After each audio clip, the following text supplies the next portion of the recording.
কাদেরকে দিয়ে আপনি নির্বাচনটা তুলবেন? ইলেকশন কমিশন তো অল্প কয়টা মানুষ, তার ১,৫০০-২,০০০ লোকবল আছে।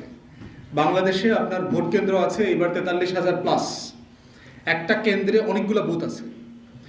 আপনার ২০ লক্ষ শুধু রেগুলার মানুষ লাগবে এই নির্বাচনটাকে তুলতে, ২০ লক্ষ। আইন শৃঙ্খলা বাহিনীকে যোগ করলে এটা ২২ থেকে ২৩ লক্ষ মানুষে চলে যাবে। তো এখন এই যে ২০-২২ লক্ষ মানুষের ভিতরে গুরুত্বপূর্ণ হচ্ছে টিএনও, গুরুত্বপূর্ণ হচ্ছে ওসি, ডিসি, এসপি, নির্বাচনী কর্মকর্তা, তারা কতটুকু ডিসাইসিভলি এলাকা ফেস করতে পারবে সেটা কিন্তু নির্বাচনের আগে এই বার্তা দিতে হবে। তা না হলে যেটা হচ্ছে যে আমরা তো এখনই নির্বাচনের প্রাক ক্যাম্পেইন তো শুরু হয়ে গেছে, আমরা তো এলাকায় যাওয়া শুরু করেছি। ব্যাপারটা এরকম না তফসিলের পরে আমরা নির্বাচনী এলাকাতে যাব। তো এখনই যদি আমরা হুমকি বোধ করি, এখনই যদি আমাকে প্রোগ্রাম ক্যান্সেল করতে হয়, এখনই যদি আমার নেতা কর্মীদের নিরাপত্তা নিয়ে আমাকে চিন্তিত থাকতে হয় এবং বারবার বলার পরেও